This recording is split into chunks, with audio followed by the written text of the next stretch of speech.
नमस्कार दोस्तों, good morning to all of you. और कोचिंग जंक्शन के इस प्लेटफॉर्म से मैं आलोक सिंह आपको सादर प्रणाम करता हूं, नमस्ते करता हूं, अभिनंदन करता हूं। और इस उम्मीद के साथ कि कोरोना के इस आपातकाल में, महामारी के इस दौर में आप सुरक्षित होंगे और स्वस्थ होंगे और पढ़ाई लिखाई भी कर रहे होंगे और अपना तथा अपनों का ध्यान भी दे रहे होंगे। ठीक है, तो हम लोग पढ़ रहे थे भारत का संवैधानिक विकास। भारत का संवैधानिक विकास, तो कल आपने देखा कि 1813 का चार्टर आपको बताया गया। 1800 चार्टर की जो महत्वपूर्ण बात थी, जो कि 1793 के बाद 20 वर्ष के बाद रिव्यू किया गया था, उसकी समीक्षा की गई थी। तो 1813 के चार्टर में आपने देखा कि 1 लाख रुपए शिक्षा के लिए बजट निर्धारित किया गया। तो जब 1 लाख रुपए शिक्षा के लिए बजट निर्धारित किया गया, budget for education was decided and the amount was fixed as 1 lakh.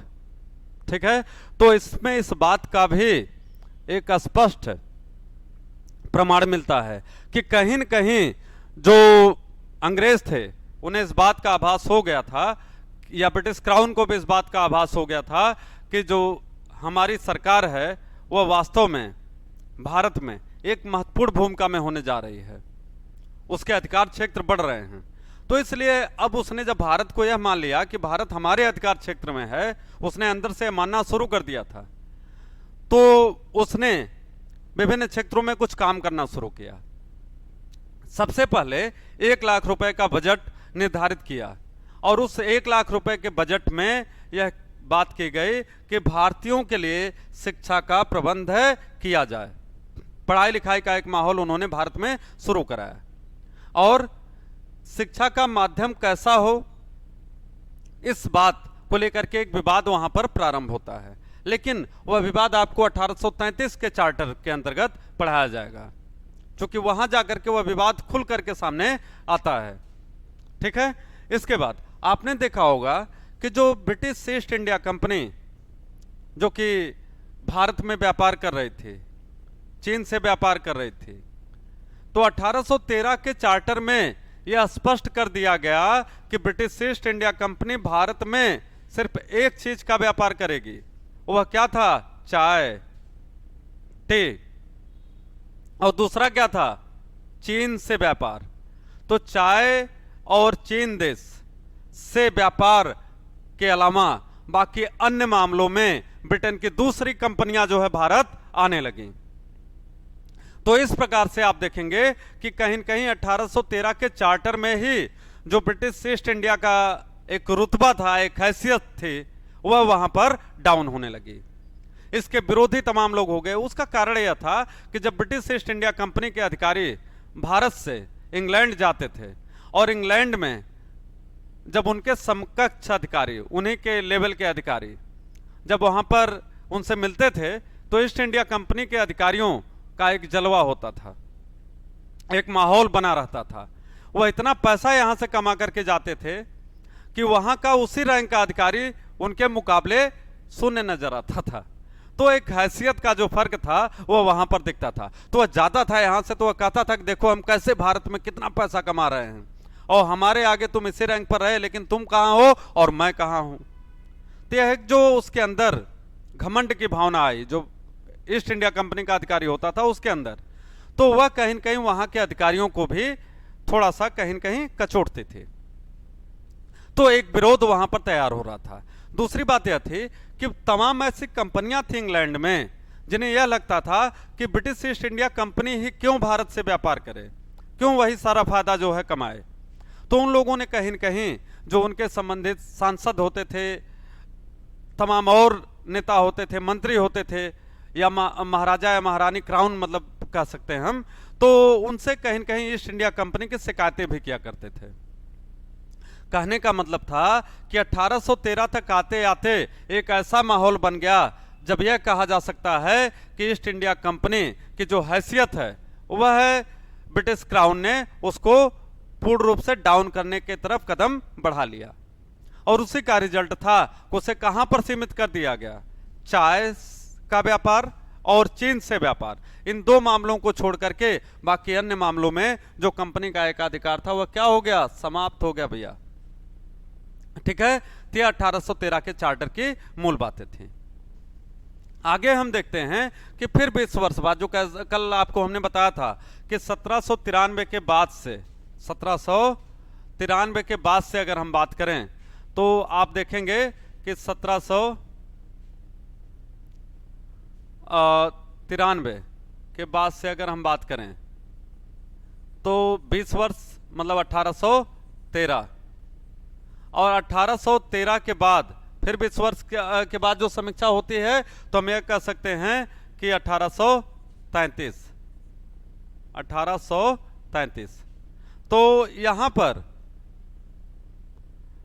जो 1833 की यह बात आती है तो इसके अंतर्गत क्या क्या उपबंध किया गया, तो यह एक्ट जो है वास्तव में हम यह कह सकते हैं कि इसने भारत में एक लैंडमार्क सेट किया। इसका भारत में एक व्यापक प्रभाव पड़ा और इंग्लैंड की राजनीति में जो राजनीतिक परिवर्तन हो रहे थे उसका भी असर यहां पर दिख रहा है। इसके अंतर्गत क्या दिख रहा है, तो आप देख सकते हैं कि 1813 का चार्टर एक्ट इंग्लैंड की औद्योगिक क्रांति, उदारवादी नीतियों का क्रियान्वयन तथा लेसेस फेयर के सिद्धांत की छाप दिखती है यहां पर। अर्थात हम यह कह सकते हैं कि इसके अंतर्गत जो है क्या छाप दिख रही थी, औद्योगिक क्रांति की, उदारवादी नीतियों की, और साथ ही साथ लेसेस फेयर का जो सिद्धांत है इसकी एक छाप दिख रहे थे। इसका कारण क्या था, कारण यह था कि जो कल आपको बता रहा था मैं कि एडम स्मिथ जिसकी किताब भी हमने आपको बताया था, वेल्थ ऑफ ए नेशन, तो उस किताब में एडम स्मिथ ने एक खुली मार्केट की बात की। रीजन क्या था कि अगर खुली मार्केट का कंसेप्ट ना आता तो इंग्लैंड की जो अन्य कंपनियां हैं वह ईस्ट इंडिया कंपनी के मुकाबले खड़ी नहीं हो पाती, वह उनसे कंपटीशन नहीं कर पाती।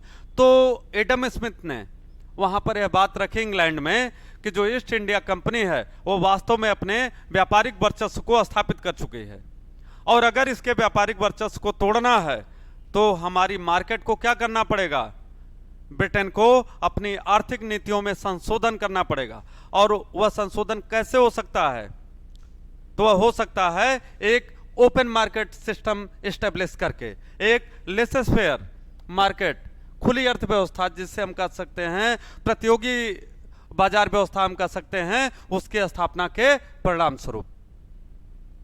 तो यह परिवर्तन जो इंग्लैंड में हो रहा था, औद्योगिक क्रांति का दौर चल रहा था, उदारवादी नीतियों का दौर चल रहा था, लिबरल पार्टी जो है वहां पर सत्ता में थी, और साथ ही साथ लेसेस फेयर मतलब हमने कहा कि जो एडम स्मिथ का विचार है वह यहां पर आपको दिख रहा है, उदारवादी नीतियों में और लेसेस फेयर के सिद्धांत में।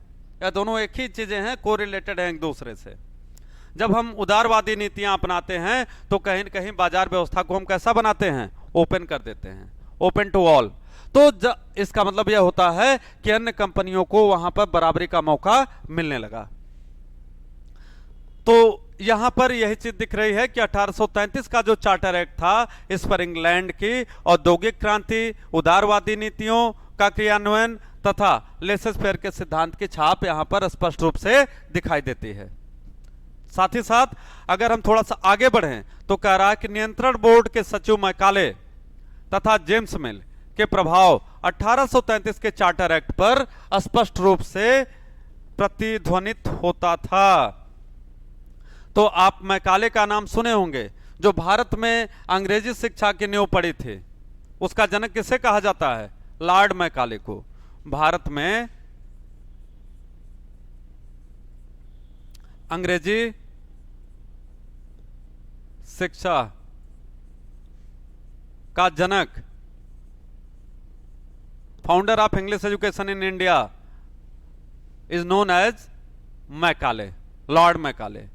तो लॉर्ड मैकाले के दिमाग में एक बात चल रही थी कि भारतीयों को शिक्षा किसमें दिया जाए, अंग्रेजी भाषा में। उसे अपने यूरोपियन कल्चर, इंग्लैंड के कल्चर पर काफी विश्वास था और वो भारतीयों को भी वही कल्चर सिखाना चाहते थे। तो यहां पर मैंने कहा कि जो नियंत्रण बोर्ड वहां पर स्थापित हुआ, उसके सेक्रेटरी के पोस्ट पर किसे स्थापित किया गया? मैकाले को, सचिव के पद पर मैकाले को। साथ ही साथ जेम्स मिल का भी प्रभाव यहां पर 1833 के चार्टर में स्पष्ट रूप से दिखाई दे रहा है। ठीक है, जेम्स मिल की अगर आप इतिहास का वर्गीकरण देखेंगे तो जेम्स मिल ने क्या किया था? जेम्स मिल ने भारतीय इतिहास को 3 कालखंडों में बांटा था। पहला, जेम्स मिल ने भारतीय इतिहास को 3 कालखंडों में बांटा था। उसमें पहला कालखंड क्या था? प्राचीन इतिहास। प्राचीन इतिहास। प्राचीन इतिहास को उन्होंने क्या कहा था? हिंदू इतिहास। क्या कहा था? हिंदू इतिहास। दूसरा, मध्यकालीन इतिहास। तो मध्यकालीन इतिहास को उन्होंने क्या कहा था? मुस्लिम या इस्लामिक हिस्ट्री, मुस्लिम इतिहास। और तीसरा, अगर हम यहां पर देखें तो आधुनिक इतिहास। आधुनिक, तो आधुनिक इतिहास को उन्होंने ब्रिटिश इतिहास कहा। ब्रिटिश इतिहास, यह उनका क्लासिफिकेशन था, यह उनका वर्गीकरण था। और जेम्स मिल ने यह भी कहा कि जो पूर्व के 2 इतिहास भारत में रहे हैं, उन्होंने भारत को अंधकार में ढकेला है। अंधकार के रूप में जाना जाता है क्योंकि उसमें वैज्ञानिकता नहीं थी, तार्किकता नहीं थी, विश्लेषण की क्षमता नहीं थी। इसलिए उसने इसे क्या कहा? पिछड़ा कहा। किसको किसको? प्राचीन इतिहास जिसे हिंदू इतिहास उसने कहा, और मध्यकालीन इतिहास जिसे उसने मुस्लिम इतिहास कहा। इन दोनों को उसने क्या कहा? पिछड़ा हुआ इतिहास। और आधुनिक इतिहास जिसकी नींव भारत में ब्रिटिश साम्राज्य ने डाली, ब्रिटिश ईस्ट इंडिया कंपनी के माध्यम से यहां पर पड़ी, उसको उसने क्या कहा कि यही भारत का क्या है? आधुनिक इतिहास है। यह वैज्ञानिकता पर आधारित है, यह तार्किकता पर आधारित है, यह विश्लेषण पर आधारित है। ठीक है, तो इस रूप से उसने यह स्थापित करने का प्रयास किया कि ब्रिटिश जो कल्चर है, ब्रिटिश जो सिस्टम है, वह कहीं न कहीं भारत में स्थापित पुराने सिस्टम से सुपेरियर है, सर्वोच्च स्थिति में है। अब आगे हम देखें तो यही पर यहां बताया जा रहा है कि सचिव मैकाले तथा जेम्स मिल का प्रभाव 1833 के चार्टर पर स्पष्ट रूप से दिखाई देता है। तो इसके अंतर्गत और क्या किया गया कि इस एक्ट ने कंपनी को अगले 20 वर्षों के लिए नया जीवन दिया तथा एक ट्रस्टी के रूप में प्रतिष्ठित किया। तो कंपनी को यहां पर क्या बना दिया गया? ट्रस्टी, ट्रस्टी के रूप में स्थापित किया। और कहीं न कहीं ये लोग कंपनी के समर्थन में एक विचार लेकर के भारत आए थे, और कंपनी को भी लगा कि मैकाले के आने से हमारा जो भविष्य है भारत में वह सुरक्षित है। कहने का मतलब यह माना जा सकता है कि लॉर्ड मैकाले और जेम्स मिल यह कंपनी के क्लोज लोगों में, कंपनी का मतलब ईस्ट इंडिया कंपनी की बात हो रही है, उनके क्लोज लोगों में थे। आगे अगर हम देखते हैं तो कह रहा है कि कंपनी के वाणिज्यिक अधिकार समाप्त कर दिए गए तथा उसे भविष्य में केवल राजनीतिक कार्य ही करने थे। तो एक चीज यहां पर क्लियर हो गया कि कंपनी के लिए एक झटका यहां पर लेकिन लगा, लेकिन राहत की बात क्या थी कि कम से कम आज भी कंपनी के पास जो पॉलिटिकल पावर है, जो प्रशासन है, जो शासन प्रणाली है, वह कंपनी के पास बनी रही। लेकिन जो वाणिज्यिक मामला था, कमर्शियल सेक्टर था, इकोनॉमिक सेक्टर था, वह कंपनी के हाथ से भैया खिसकता रहा। तो इस चीज को आपको यहां पर ध्यान देना है। आगे हम लोग देखते हैं कि इस चार्टर के अंतर्गत क्या होता है। तो इस चार्टर के अंतर्गत कह रहा है कि कंपनी के चाय एवं चीन के साथ व्यापार के एकाधिकार को समाप्त कर उसे पूर्णतः प्रशासनिक और राजनीतिक संस्था बना दिया गया।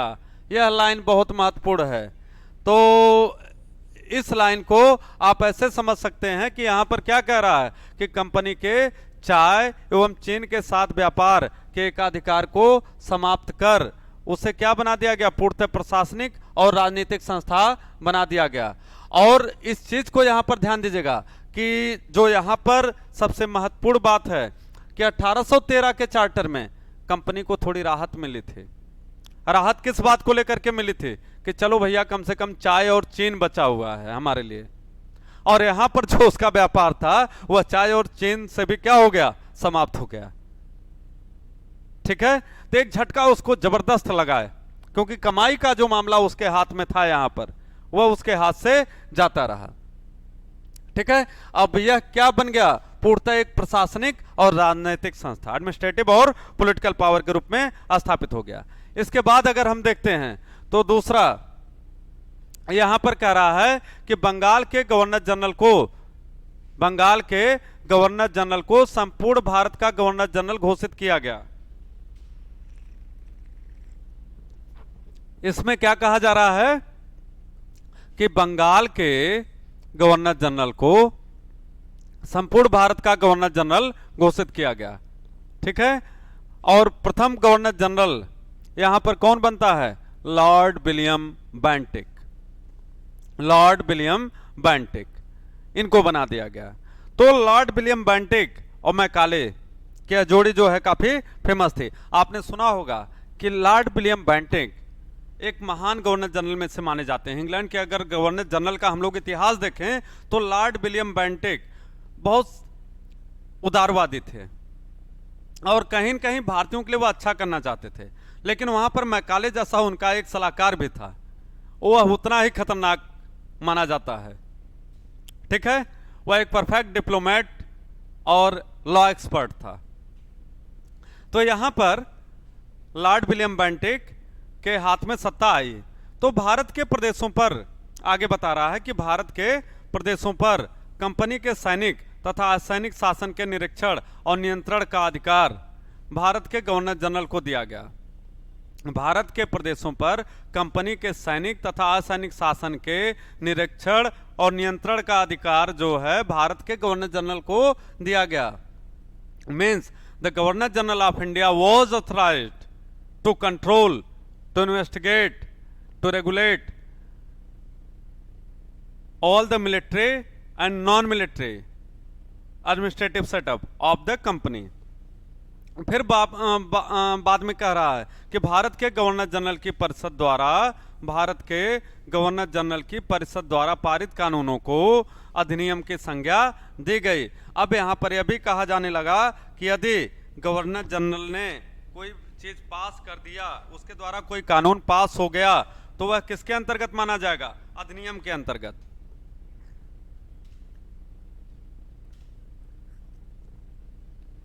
वह है अधिनियम के अंतर्गत माना जाने लगा। इसके बाद अगर हम देखें तो यहां पे क्या कह रहा है कि इस अधिनियम के द्वारा कानून बनाने के लिए गवर्नर जनरल का परिषद में एक कानूनी सदस्य चौथे अस्थायी सदस्य के रूप में सम्मिलित किया गया। तो वह कानूनी सदस्य कौन था, वह कानूनी सदस्य था Lord Macaulay. He was legal adviser of Lord William Bentinck. इस रूप में भी हम देख सकते हैं इसको। लॉर्ड विलियम बेंटिक का जो लीगल एडवाइजर था, कानूनी सलाहकार था, वह कौन था, लॉर्ड मैकाले। ठीक है, फिर कह रहा है कि सर्वप्रथम मैकाले को विधि सदस्य के रूप में गवर्नर जनरल की परिषद में सम्मिलित किया गया। यही लाइन जो मैं यहां पे बता रहा हूं कि लॉर्ड मैकाले एक विधि सदस्य के रूप में यहां पर स्थापित हुआ। तो यह भी कहा जा सकता है कि लॉर्ड विलियम बेंटिक का जो लीगल एडवाइजर था, विधिक सलाहकार था, वह कौन था। तो आंसर यहां आपके पास है कि लॉर्ड मैकाले। ठीक है, तो यह तमाम चीजें थी जो आपके 1833 के चार्टर में आपने देखा। तो हमने कहा यह बहुत महत्वपूर्ण चार्टर है आपके लिए, बहुत सारे काम यहां पर हुए और यहीं इसी अधिनियम के द्वारा भारत में आप देखेंगे कि तमाम ऐसे परिवर्तन हुए जहां पर ब्रिटिश ईस्ट इंडिया कंपनी जो एक वाणिज्यिक कंपनी के रूप में आई थी, उसका यह रूप अब बदल रहा था और वो कहां पर जा रही थी, वह कहीं न कहीं जो प्रशासन है, जो राजनीति है, उन क्षेत्रों में उसका वर्चस्व या उसका जो नियंत्रण है वह बढ़ रहा था। लेकिन जो मूल उद्देश्य था उसका व्यापार करना, वह व्यापारिक एकाधिकार, व्यापारिक वर्चस्व, ट्रेड मोनोपोली जिसे हम कहते हैं, वह यहां पर कंपनी का पूर्ण रूप से समाप्त कर दिया गया। ठीक है, अब आगे देखते हैं 1853 का चार्टर। तो आपको बताया गया कि हर 20 वर्ष बाद इसकी समीक्षा की जाती थी और इसका उपबंध कहां किया गया था? 1793 में।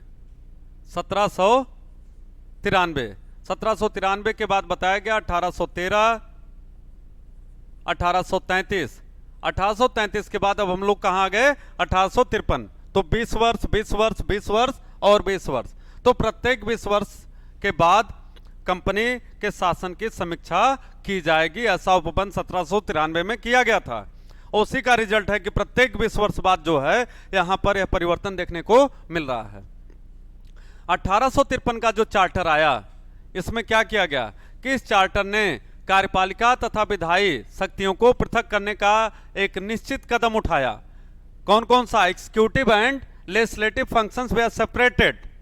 Legislative and executive functions were separated.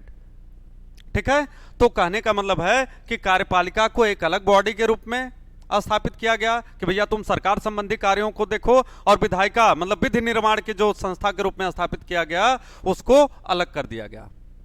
अभी तक क्या था कि कंपनी के पास दोनों अधिकार थे, कार्यपालिका संबंधित एग्जीक्यूटिव पावर जो थी वह भी थी और साथ ही साथ लेजिस्लेटिव पावर भी थी। पिछले एक्ट में आपने देखा कि 1833 में कि यदि गवर्नर जनरल ने किसी विधि को स्थापित कर दिया तो उसे अधिनियम के रूप में माना जाता था। यही आपने 1833 के चार्टर में देखा। लेकिन यहां पर क्या बात हो रही है? यहां पर बात सीधे सीधे हो रही है कि गवर्नर जनरल के इस कार्यपालिका और विधायी शक्तियों का क्या कर दिया गया? बंटवारा कर दिया गया। तो ब्रिटिश संसद से जो यह कानून आता है इसमें सीधा सीधा दिया गया है कि this two powers executive and legislative they are separated from each other. ठीक, फिर कह रहा है कि भारतवर्ष के लिए एक पृथक विधान परिषद की स्थापना की गई। बहुत इंपॉर्टेंट है, भारत के लिए क्या किया गया? एक पृथक विधान परिषद की स्थापना की गई। फिर आगे कह रहा है कि विधान परिषद में 12 सदस्य होते थे। कितने? 12 सदस्य। और इसमें commander in chief, governor general के 4 सदस्य और 6 सभासद यह परिषद के सदस्य होते थे। तो यह 12 सदस्य कौन कौन थे? इन्हें आपको याद नहीं करना है, याद करना है आपको ऊपर वाली लाइन। ठीक है, फिर कह रहा है कि अन्य 6 सदस्यों में बंगाल के मुख्य न्यायाधीश, कलकत्ता सुप्रीम कोर्ट का एक न्यायाधीश और बंगाल, मद्रास, बॉम्बे और आगरा, इन 4 प्रांतों के प्रतिनिधि भी शामिल किए गए। और एक सामान्य तौर पे अगर हम बात करें तो आप देख सकते हैं कहीं न कहीं जो विभागीय सिस्टम है, हालांकि उसका उपबंध आपको 1861 के अधिनियम में भी मिलेगा, लेकिन एक शुरुआत के रूप में हम यह कह सकते हैं कि उसको यहां पर किया जाने लगा। फिर कह रहा है कि विधान परिषद द्वारा पारित विधेयकों को गवर्नर जनरल वीटो कर सकता था। तो आज जो वीटो पावर आप देखते हैं, वीटो, तो यह वीटो करने की शक्ति गवर्नर जनरल को यहां पर दे दी गई थी। साथ ही साथ इस अधिनियम ने ही सर्वप्रथम संपूर्ण भारत के लिए एक विधान मंडल की स्थापना की। तो 1853 के चार्टर के द्वारा ही हम कह सकते हैं कि पूरे भारत के लिए एक लेजिस्लेटिव बॉडी का गठन किया गया। ठीक है, इस चीज को हम लोग देख लेते हैं।